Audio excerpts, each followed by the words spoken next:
So this is the spirit world, which is basically just the regular world except the lights are turned off. But I don't say that as a bad thing. I actually quite like it. Some depictions of an other world come across as kind of try-hard. Whoa, look at this! That's not how things are supposed to be, not in the real world. Which can work fine, especially for horror games. Silent Hill. But of course, more often than not, I prefer subtlety. Every now and again, you look around in a different world and you think to yourself, oh hey, that's different. Doesn't that just sound more interesting? I have no idea how I did that. Later on, you find out that you can revert them from their ghostly form by tapping the shield button at just the right time before they attack you. I didn't do that this time. I did something completely different. I guess an epic doge is just as effective.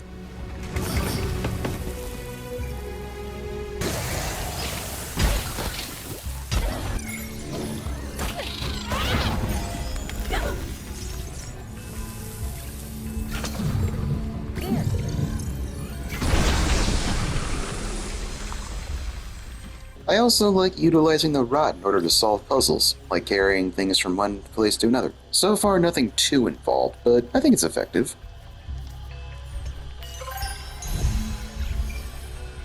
It looks like we're gonna have some more levitating stone puzzles in the spirit world, though. Perhaps we're going to have more in general.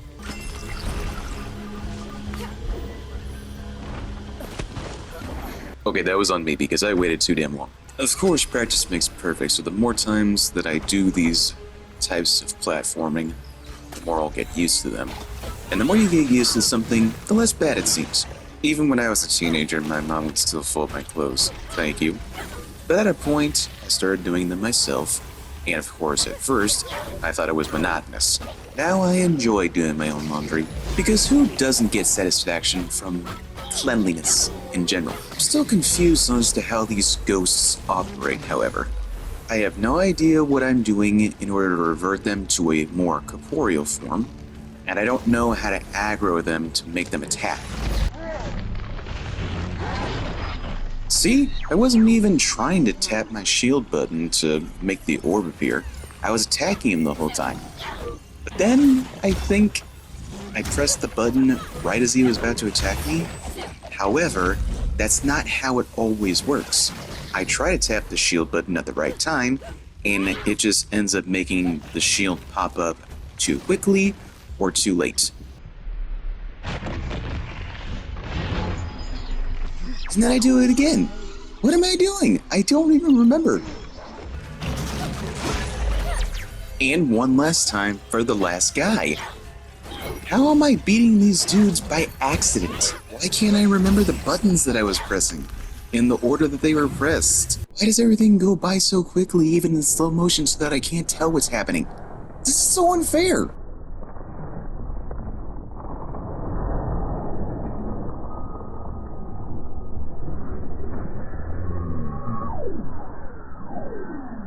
This is an example of the levitating platforms being difficult for me in the spirit world. I thought I had to jump across to each platform and then dash through the gate. Not for this one, because even though it looks like it, I can't land on it. I'm not exactly sure how long it took me to find out what I was doing wrong, so I'll just be safe and say 10. It's a dash mechanic, right? So just stay on the platform and then dash. Boom. Yeah, one of those mistakes or oversights that are so simple that I normally would feel the need to beat myself up over it for about 20 minutes. And now for another puzzle where the rods have to pick something up and place them in the right spot.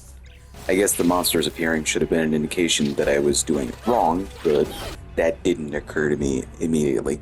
I guess my thought process was just, oh, okay, that's part of it.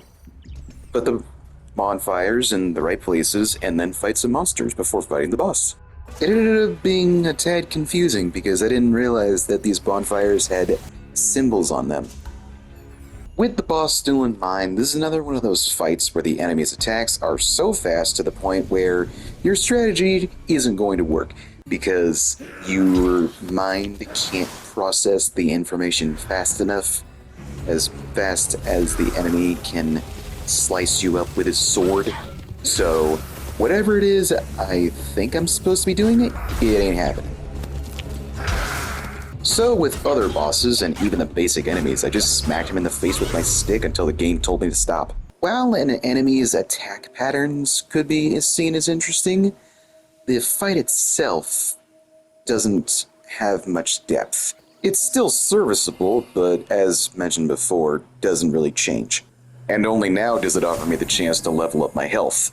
I've been playing for 12 hours. I would think the first time it lets me meditate inside a circle, I would level up something, but nope. How about you level up the second time you meditate? I guess if you want to level up for the first time, you really gotta earn it. Fine. You are so lucky this game is pretty to look at. That was my bad. I should have guessed that would be stupid.